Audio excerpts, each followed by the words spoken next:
Hello there, ladies and gentlemen. Welcome to another episode of CookieCast. Today on CookieCast, it's the Laces Out podcast, our NFL podcast, and this is our Christmas edition of the NFL podcast. There's a little bit of business early doors, which will explain everything. I'm going to try and get this one uploaded nice and early so that it's not caught up in that Christmas delay that podcasting has, but we shall see when it actually releases out into the world. So, merry whatever you celebrate, if you celebrate, from us to you. Before we start, please do consider like, share, subscribe and comment. Leave a review where you can leave a review, and obviously the big one, share the podcast around. If you've got an NFL fan in your life, send this podcast their way. They might even thank you for it. Right, here we go. Let's get this done. This is CookieCast. Laces out.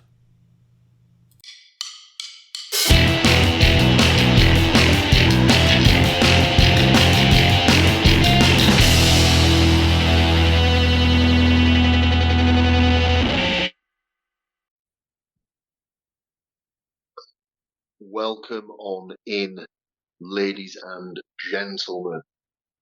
You will see before you, for those of you joining us on YouTube, two smiling happy faces staring back at you. It's myself and Mr. Andrew Cook, which means only one thing. And no, it's not that Andy was unable to get a guest for the NFL podcast this week. It just means that it's another week of the Laces Out podcast. Full disclosure, this comes to you in week 70 of the NFL season. However, as at time of recording, week 60 is yet to take place. Now, we're doing this to get ahead of the busy festive period. Now, week 17, the first two games of week 17 technically take place on Christmas Day. So this podcast should come to you before the big day itself.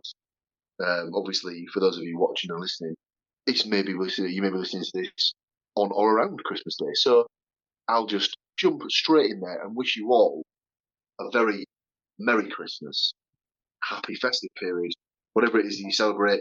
Hope you're having a wonderful time. It's this part of the podcast that usually we dive back in to week 16's results. As we said, those haven't taken place yet, so we haven't got those to bring you. However, what Mr. Cook has been able to source is some up to this point in the season stats. So we won't just be moving straight into our predictions for week 17. We're going to jump to those stats, I believe, right now. Indeedy doody. So, sent to the stats mistress, I was like, we've got the situation, we're going to double down. She was like, I can't believe it. I was like, yes, but think of that week. The podcasts will all be done. They'll all be put to bed. Well, not all of them, but anyway, it's fine. I was like, can you see where the season stands at this point? Obviously, it's not the end of the season, but it's a fair way through. It's good sort of gauge if anybody's looking at sort of, finishing their fantasy season strong. Which players might be interested to get a bit of trade action on or pickups? I think it all starts shutting down after a certain point. Does it shut down like playoff-wise anyway? Trade-wise? Yeah. So I think you can obviously change it depending on, we obviously use the ESPN fantasy app. Yeah.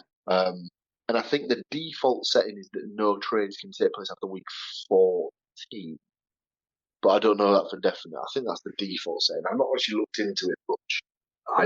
I feel that makes the most sense. Obviously, if you've got a team that's tanked the entire season but has that one absolute banker player, you could make some kind of, dodgy under the table dealing to help bolster one of the playoff teams. next thing. So that does make the most sense. So I said to the stats commissioners, I was like, hey, let's have a little look, see what the season looks like so far. What do you think? She was like, I like what you're putting down. So off she went, did the thing that she does to gather the stats, and brought back what is honestly some fantastic stat work. I've divided these stats between myself and Paul. Basically, they're not long stats like we do week in, week out. This is just like a little snapshot of what the season looks like, and mostly what the players, teams, things like that look like. We've divided them equally to a degree. So rather than keep going on about it, let's have a look at the most receiving yards for a rookie so far this season. Brock Bowers, Raiders tight end, has the most receiving yards by a rookie this season with 968 yards.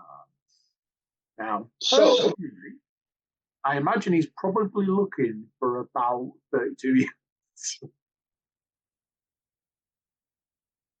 so what I was going to say was, I don't think that's necessarily just this season. I think that is the all-time record as well for a rookie. So, well, certainly for a rookie tight end. And I was in desperate need of a tight end at one point this season, and I was like,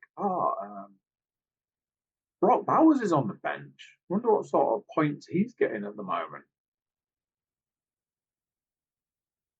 I'm just going to pick him up while I'm here because, you know, when you go in like, oh, this person's got this many points.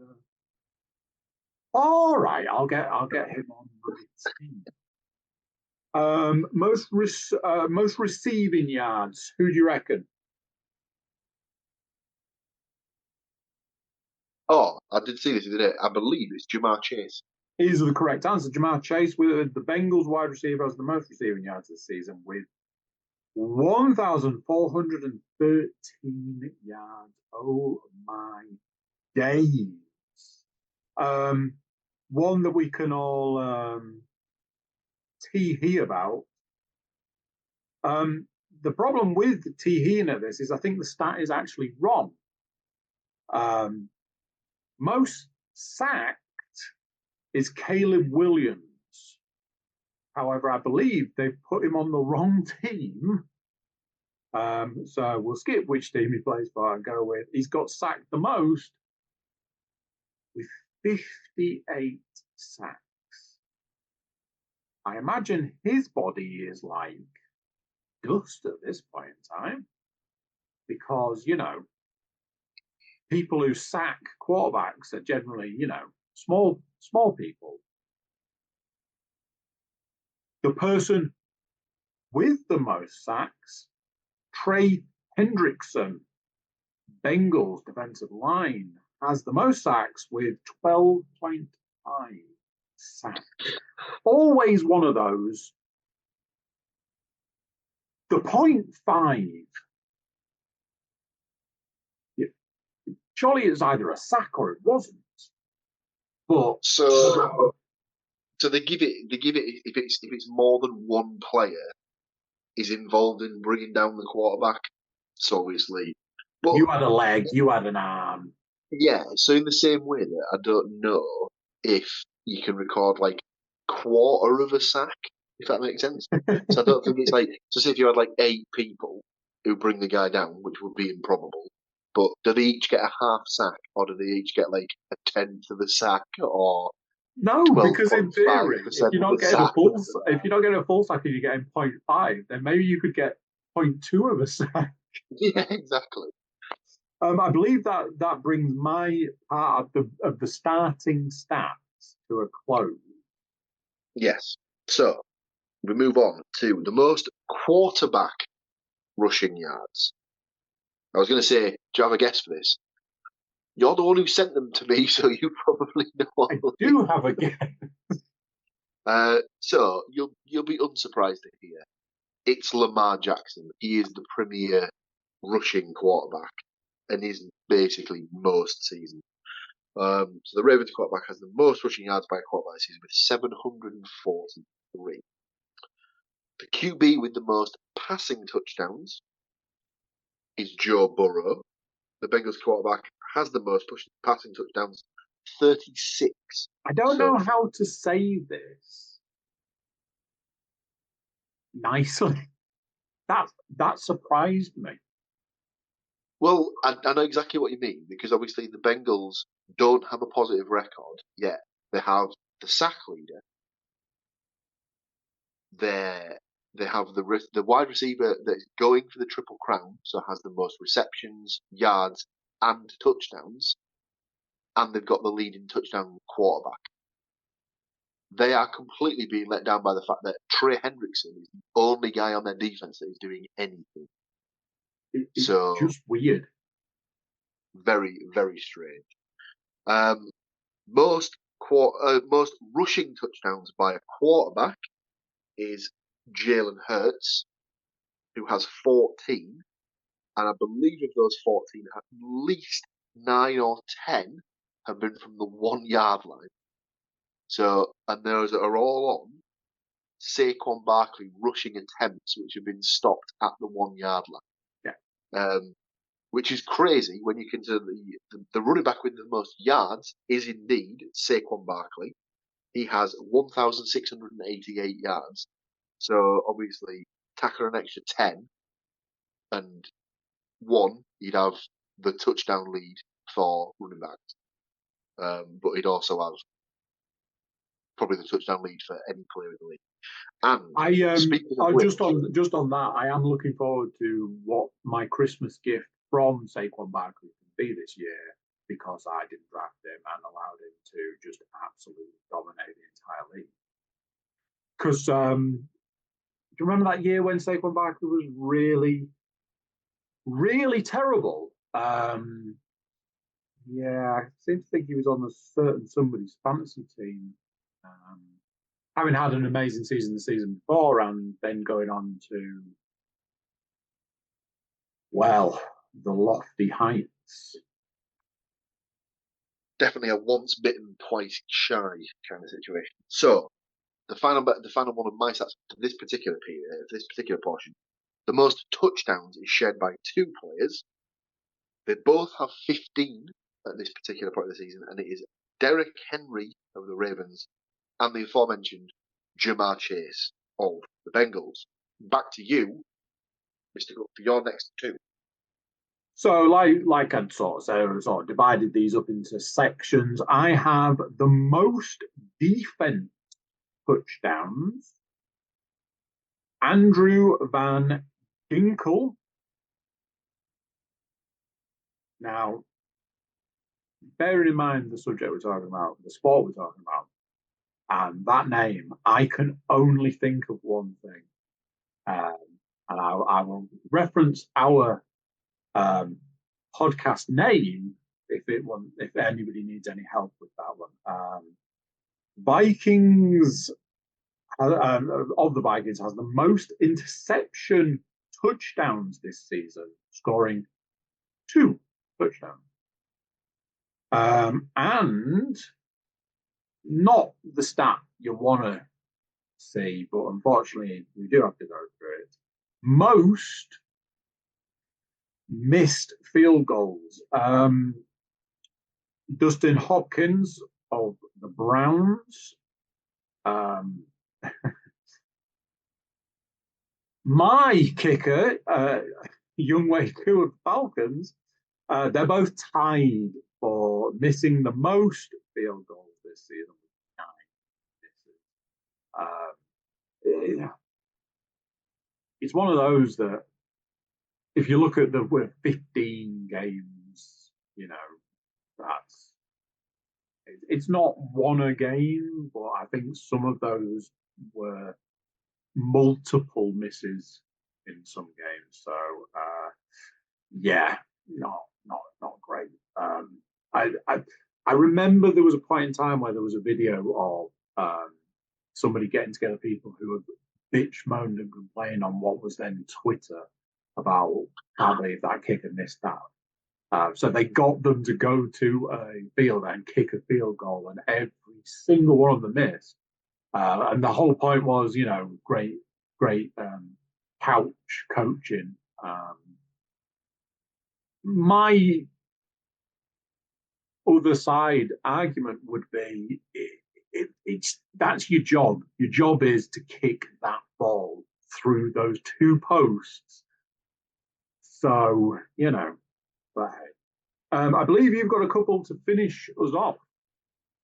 I do indeed. So my two are the highest scoring game, which actually took place on December the 15th, was the Bills-Lions game, where the Bills won 48-42. And what a game it was. 90 points total in that game.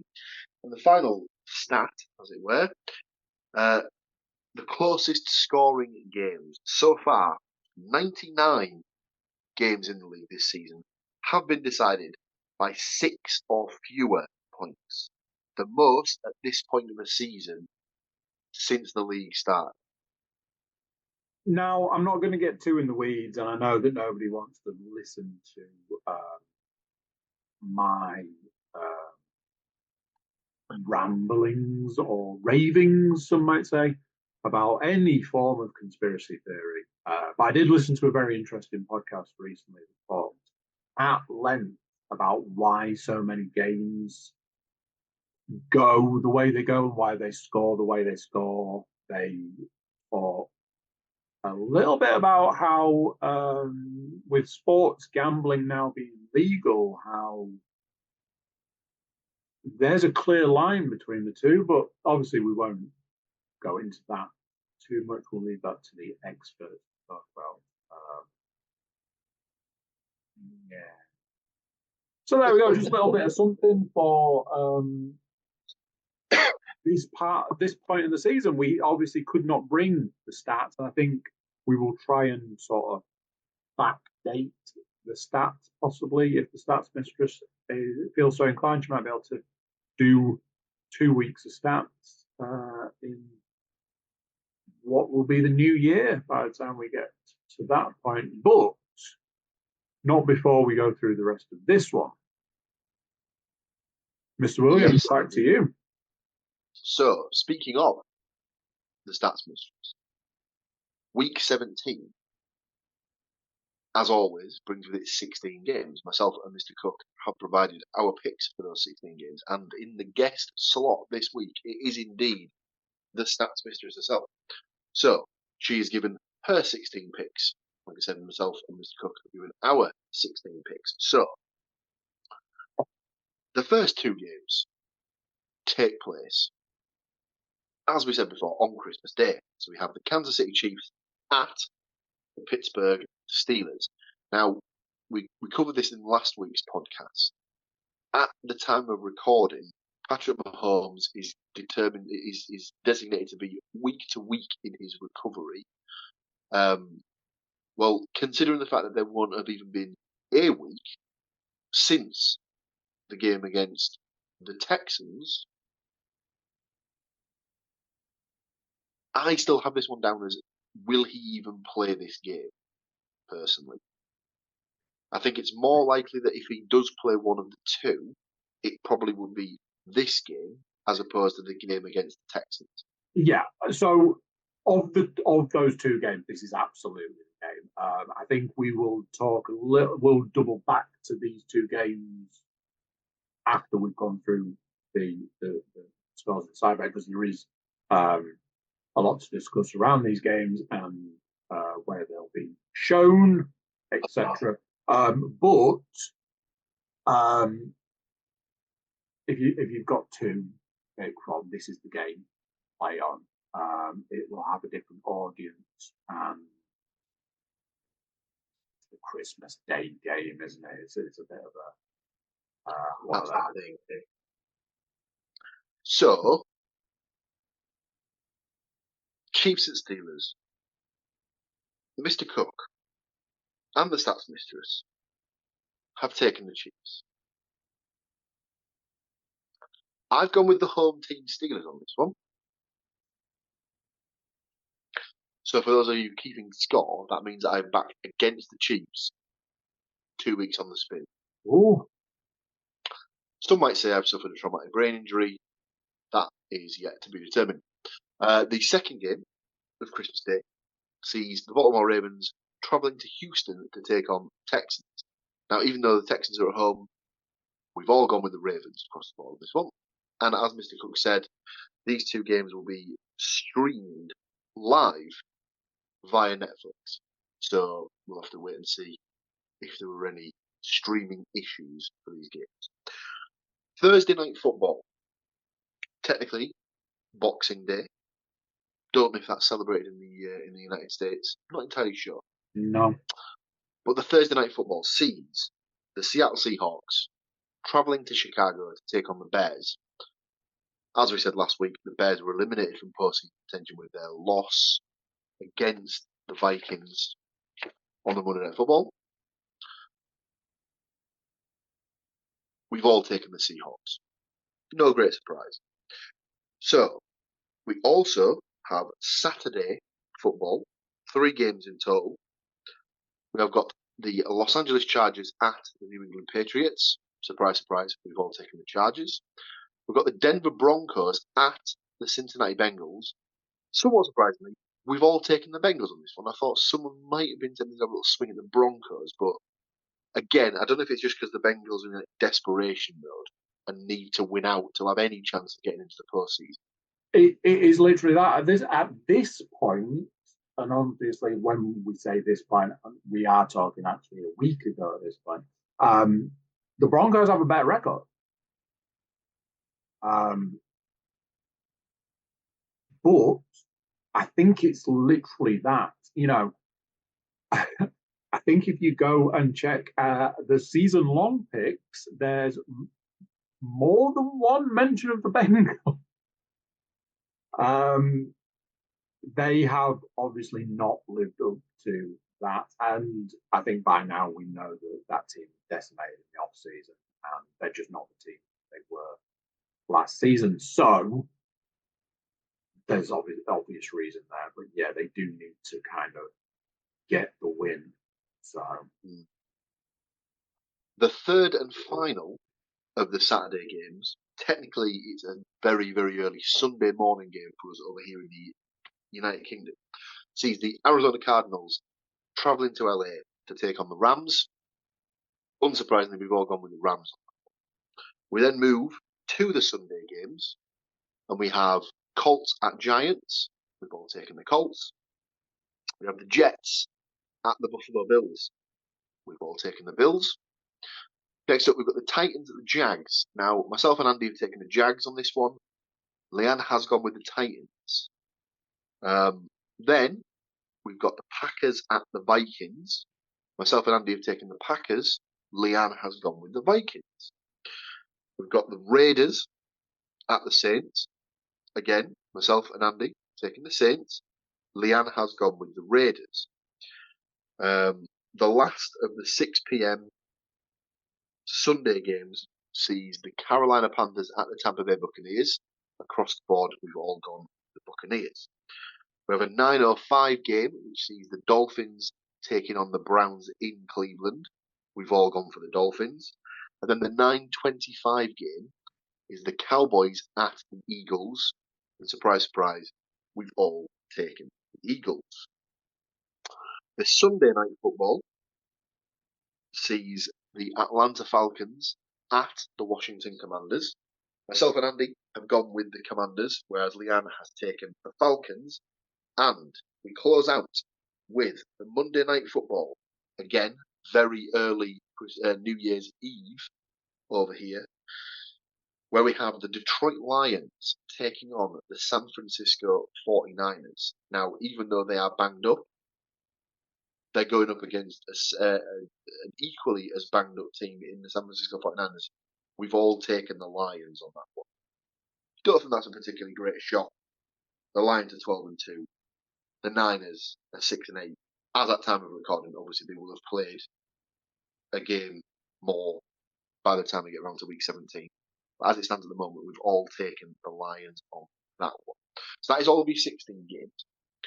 Once again, no consensus picks across the board. Myself and Andy have only picked one game different, which is the Steelers-Chiefs. So whoever comes out on top of that one will be settled early on in the week between myself and Andy. All that's left to do to wrap up week 17 is for myself and Andy to pick our 4 side bet selections. Now, obviously, we haven't scored week 16 as of yet, but after the end of week 15, Andy was on 42 points and I was on 45 points. This could all have changed by the time it comes down to scoring week 16. So, would you like to go first, or would you like to put me in for the first selection in week 17? You know what? It's the festive time of year, and I'm feeling particularly festive right here, right now. I'm going to give you the first pick.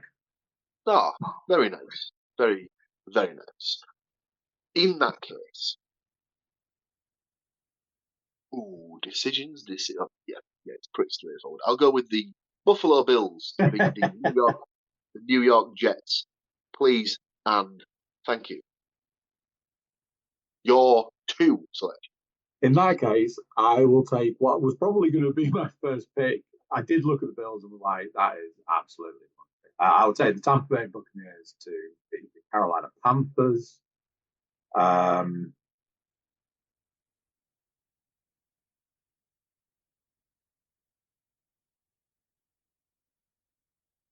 I'll take the Philadelphia Eagles to beat the Dallas Cowboys, please. Yeah, that's where I'd have been looking. I will go with the Seattle Seahawks to beat the Chicago Bears. Good choice.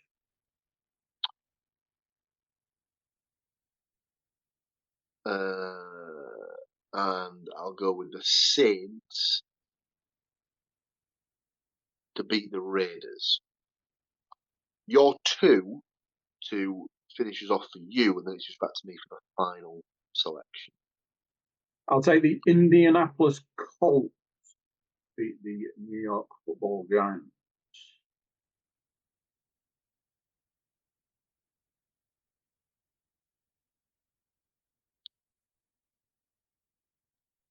And I'll take the Los Angeles Chargers to beat the New England Patriots. When you said Los Angeles, I thought you were going slightly different there. So I was going to take the Rams. I am going to take the Rams. Really?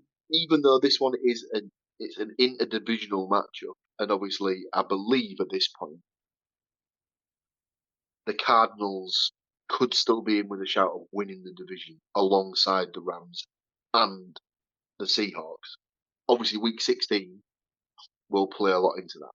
So, to clarify, week 17, Andy's 4 picks, he has the Tampa Bay Buccaneers at home to the Carolina Panthers, the Philadelphia Eagles at home to the Cowboys, the Indianapolis Colts at the New York Giants, and the Los Angeles Chargers at the New England Patriots.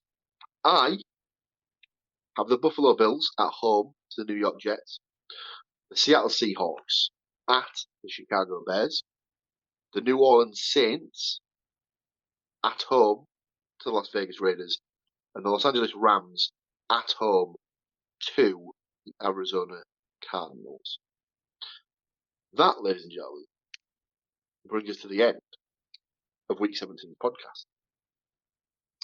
As we said before, obviously, we haven't been able to discuss Week 16, as that is yet to happen.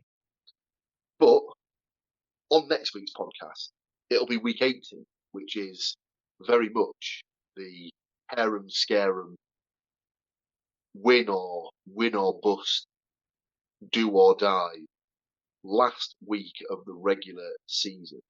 As Mr. Cook alluded to, we will be into the new year by the time those fixtures take place. Let me just double check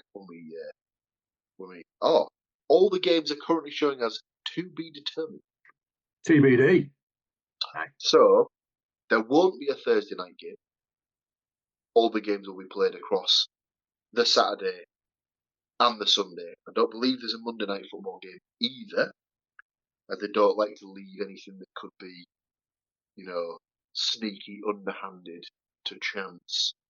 So I believe the games will just be split across the Saturday and the Sunday. So join us again for week 18, which will come to you next week. Obviously, all that's left for me to do is thank Mr. Cook for joining me to take you through the journey of the American football brought to you by the National Football League.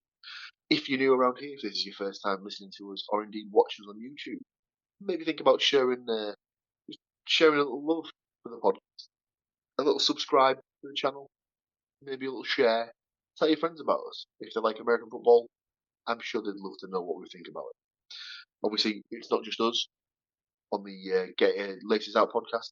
We have the Getting Over Boys, the wrestling podcast brought to you once a month, where we discuss the ins and outs of the WWE and their latest pay-per-view or premium live event, as it's now known.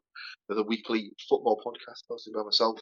We bring you the ins and outs and ups and downs of Middlesbrough, Hull, and Nottingham Forest.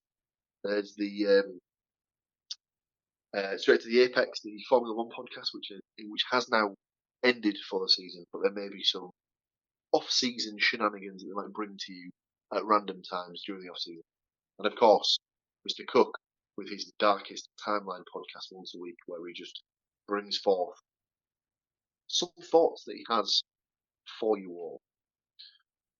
Like we said, that's it for week 17. I hope you've all had or are having a very Merry Christmas, or whatever it is you celebrate at this particular time of year.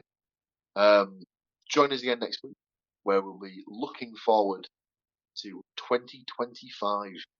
Crazy to think that we're already at that point. One more week to go, and then the season will end for 18 of the 32 teams. 18. 14 will be left to duke it out in the arduous task of the playoffs. But until then, thank you for listening. Thank you for watching. Join us again next week. Take care of yourselves. Look after each other. We will see you all next week. That's about.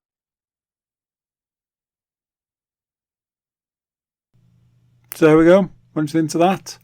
That is the year of NFL done. Obviously not the season done, but that brings us to a close for the year. Join us next year, 2025, which is absolutely the future, and find out what our Super Bowl is going to shape up to be. Big thank you for watching. Big thank you for listening. Big thank you for being here. Before you go, if you want to send us a little Christmas gift, do it in the form of a like, share, subscribe, comment. Leave reviews where you can leave reviews, and check out the website, thecookiecast.com. There we have social media links and an email button, and that way you can get in touch with us. That is it for this one. Merry whatever, Happy New Year, and all of the good stuff. That's it for us for this one, but join us next year for another one. Till then, I'm going to say bye, and I'll see you then. How awesome is that? So awesome. You gotta like, share and subscribe.